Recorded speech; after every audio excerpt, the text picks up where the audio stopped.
साहब की तरफ से पावरिया को सिफारिश, जब इनकी तरफ से सिफारिश आई कमिश्नर को सिफारिश, ये पॉलिटिशियन जो सिफारिश करवाई जो मैं करवा के राजनीतिक आदमी। रिठौज स्थित बाबा बुरारी के मंदिर की लगभग 3.25 एकड़ जमीन को बेचे जाने का मामला अब तूल पकड़ने लगा है। मंदिर की जमीन किसने बेची, किसने खरीदी, इसकी तह तक जाने के लिए ग्रामीण और भक्त उतावले हो रहे हैं।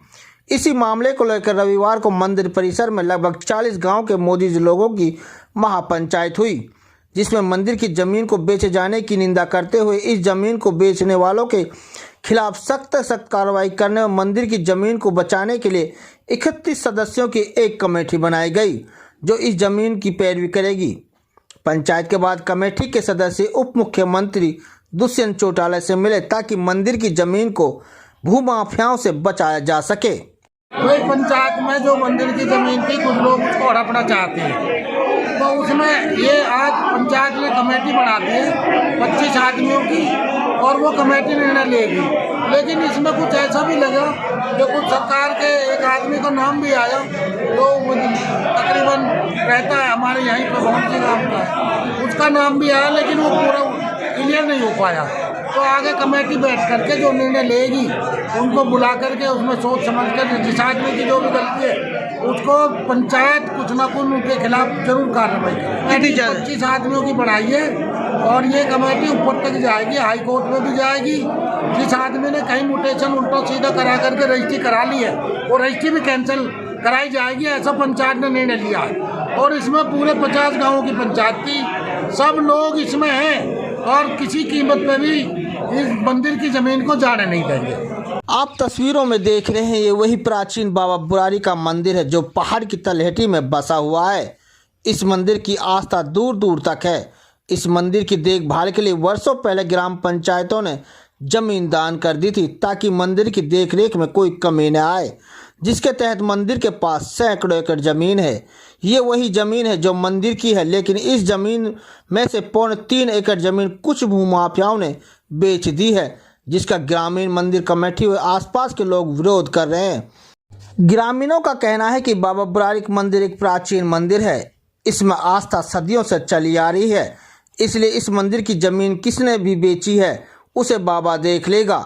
लेकिन ऐसे लोगों का सामाजिक बहिष्कार होना भी जरूरी है ताकि मंदिर, मस्जिद और अन्य धार्मिक स्थानों की जमीनों को बेचने की किसी में हिम्मत ना हो। 15-20 लोगों के गांव बुरारी मंदिर पे इकट्ठे हुए थे और उसमें निर्णय लिया था कि जो बुरारी मंदिर की जो जमीन है उसके बारे में जो रजिस्ट्री जो लोग करा रहे थे उनका पता लगना चाहिए। इसकी पूरी नीचे से लेकर ऊपर तक की तहकीकात होनी चाहिए। इसमें कौन कौन लोग इन्वॉल्व है, कौन कौन अधिकारी इन्वॉल्व है, कौन कौन राजनीतिक आदमी इन्वॉल्व है, उनको सबको नंगा किया जाएगा। इस बात के लिए आज पंचायत हुई है और अभी निर्णय लिया कि भाई दुष्यंत चौटाला के पास कुछ लोग जाएंगे और सरकार से भी अपील करेंगे कि इसमें इसकी निष्पक्ष जाँच कराई जाए और जो लोग इसमें शामिल है वो सामने आने चाहिए।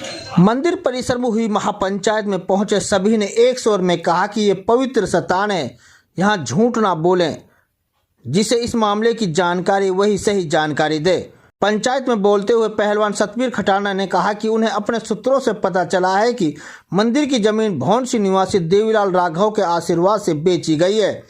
इसके ऊपर सत्ताधारी नेताओं का पूरा आशीर्वाद है। यदि देवीलाल राघव इस मामले में शामिल नहीं तो पंचायत के सामने आकर बताएं कि उनका इस मामले में कोई लेना देना नहीं है। मैंने बिल्कुल सामने नाम मैंने खुद ने नाम लगाया था। तहसील में जब रजिस्ट्रियाँ हो रही थी तो मेरे पास किसी आदमी का फ़ोन आया था। उन्होंने देवीलाल जी जो भौंसी गांव से हैं उनका स्पष्ट नाम उन्होंने मुझे बताया था। अब वो लोग इसमें रजिस्ट्री करा रहे हैं, तो अब उसका शोर होगा तो रजिस्ट्री तहसीलदार ने अभी तक नहीं की है। ये नाम सामने आ रहे हैं तो वो लोग बताया गया पंचायत में सफाई दे हम इसमें शामिल हैं या नहीं है, कौन लोग शामिल है उनको उजागर करें। तो देवीलाल है कि राजनीति से जुड़ा हुआ है, राजनीतिक पार्टी से जुड़ा हुआ, विधायक के नज़दीक है, उसका मिलने वाला है, तो वो आके सफाई दे पंचायत में। मैं था या नहीं था। ठीक है। भूमाफियाओं द्वारा बाबा बुरारी के मंदिर की बेची गई 3.25 एकड़ जमीन वापस होगी या भूमाफिया अपनी चाल में कामयाब होंगे, ये तो वक्त आने पर ही पता चलेगा। लेकिन ये बात सत्य है कि मंदिर की जमीन को वापस लाने के लिए क्षेत्र के लोग धर्म और जाति के बंधन को तोड़कर एकजुट हो गए हैं। आज पंचायत में पहुंचे सभी धर्मों के लोगों व सभी गांव के लोगों ने एक स्वर में बोलते हुए कहा कि मंदिर की जमीन को किसी भी कीमत में जाने नहीं देंगे। दिलचस्प बात यह रही कि सामाजिक और धार्मिक कार्यों में बढ़ चढ़कर भाग लेने वाले क्षेत्र के कुछ नेताओं ने इस पंचायत से दूरी बनाकर रखी, जिसकी चर्चाएं पंचायत में जोरों शोरों से हुई कि आखिर ये नेता पंचायत व जमीन परिकरण से क्यों दूरी बनाए हुए हैं। अब देखना होगा कि पंचायत प्रतिनिधि इस जमीन को बचाने में कामयाब होते हैं या पूर्व की तरह ये जमीन भी भूमाफिया डकार जाते हैं। इसका केस लड़ा, सबके सामने बातें हैं,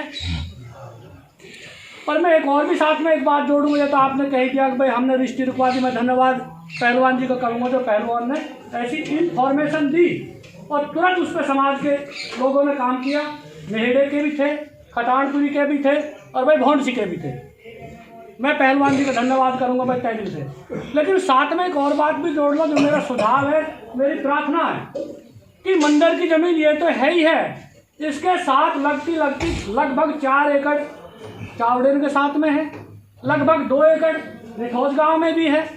भाई उन ज़मीनों पे भी हमें इकट्ठे होकर बाउंड्री वॉल करनी चाहिए, उसको हमें अपने अंडर लेना चाहिए, वहाँ पे गेट लगाना चाहिए, वहाँ पे बाउंड्री कर लेना चाहिए। हम लोग जब भागते हैं, जब बात हाथ से निकल जाती है, कम से कम उन पर तो हम बाउंड्री तार फैंसी करें और गेट लगाएं। आज सारे इलाके की पूरे गुहान की सरदारी बैठी है, पैसा की मंदिर पे कोई कमी नहीं है और जिससे प्रार्थना करती है वो तुरंत देता है। भाई वहाँ पे भी थोड़ा ध्यान दें और जैसे प्रधान जी कह रहे हैं भाई यहाँ पे भी थोड़ा दृष्टि पे भी हम वकील खड़ा करके इस केस को भी लड़ें। धन्यवाद। से गुजारिश करना चाहता हूँ कि जो ये इनके नाम इंतकाल जमा है, इन लोगों के नाम जो विरासत जमी है, इस विरासत का ऐलान करो। नहीं तो आज तो आपने रोक दी, पहलवान साहब ने कह दी कि भाई ठीक है पता लगी इनको, कल को फिर कोई ना कोई ऐसा ही भाई खड़ा हो जाएगा, हमारा बहुत बड़ा धार्मिक धर्मात्मा, जो फिर इसको बेचने के लिए खड़ा हो जाएगा। हमारे साथ बैठा सुभाष, इसको ज़्यादा पता थी सुभाष को, भौंडसी गांव से ये भाई, इन्होंने काफ़ी प्रयास किया, काफ़ी परिश्रम किया। इनके ही लफ्ज़ों से हमें पता लगी थी उस दिन जब हम डी साहब के वहाँ गए थे कि डी सुरेश ने ये कहा था इन लोगों से कि मैं जब चला जाऊँ उसके बाद जब इसकी अपील करना FCR को चंडीगढ़, इतने मत करना। इससे क्या साबित होता है कि उस आदमी ने, उस अफसर ने पैसा खाया था, दबा के पैसा खाया था इसके इंतकाल जमाने के लिए। मेरी सभी पंचों से, चाहे वकील साहब भी बैठे हैं, काफ़ी हमारे तजुर्बेकार हैं, हम तो छोटे से इनको देखते हैं, इन लोगों से, ऐसे लोगों से सलाह ली जाए कि ये जो इनका म्यूटेशन जमा वो खारिज कैसे हो और वापिस ज़मीन फिर दोबारा मंदिर के नाम हो, ताकि नहीं तो फिर उनके तो वारिसान और चलते ही रहेंगे, वो तो ऐसा खुराफाती कोई ना कोई करते ही रहेंगे। गुरुग्राम की हर खबर अपने मोबाइल पर पाने के लिए सब्सक्राइब कीजिए न्यूज़ 20 गुरुग्राम को। न्यूज़ चैनल की लेटेस्ट अपडेट पाने के लिए बेल आइकन को जरूर दबाएं।